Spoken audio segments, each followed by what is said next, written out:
Well, the New South Wales Premier has admitted not enough houses are being built to support young people. Chris Minns faced questions on the chronic housing crisis after a report found it's costing the city's economy $10 billion a year.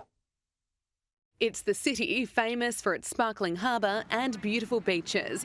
But living in Sydney now comes at a cost so high it's causing residents to flee. Put simply, the average income earner can't afford the average house in Sydney. So something's out of kilter in this city and it has dire economic consequences. The Sydney housing market has been ranked as one of the most expensive in the world, coming second to Hong Kong. We're $200,000 more per median household than the next most expensive capital city, which is the ACT.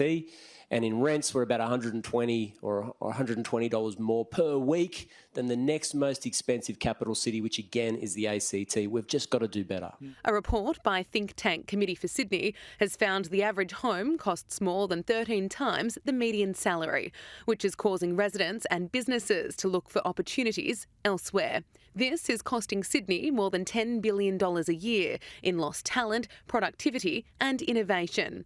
According to the report, an additional 10,000 people will leave the city each year for the next decade, creating concern Sydney could hollow out. Sydney's always been successful because it's an attractive city, not just beautiful, but attractive in terms of attracting smart people and attracting capital.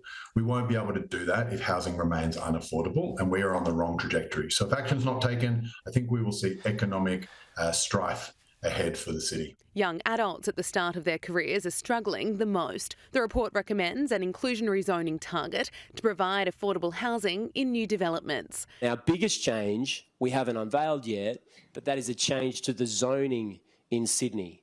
And that will see more density closer to the CBD, closer to job creation, so that young people can have a stake in the city. The Minns government expects 36,000 homes will be built each year over the next 5 years, as his government attempts to reverse the trend to make Sydney more affordable. This is a supply and demand problem in New South Wales, and we are not doing enough to build new houses for young people in New South Wales. Gabriella Power, Sky News, Sydney.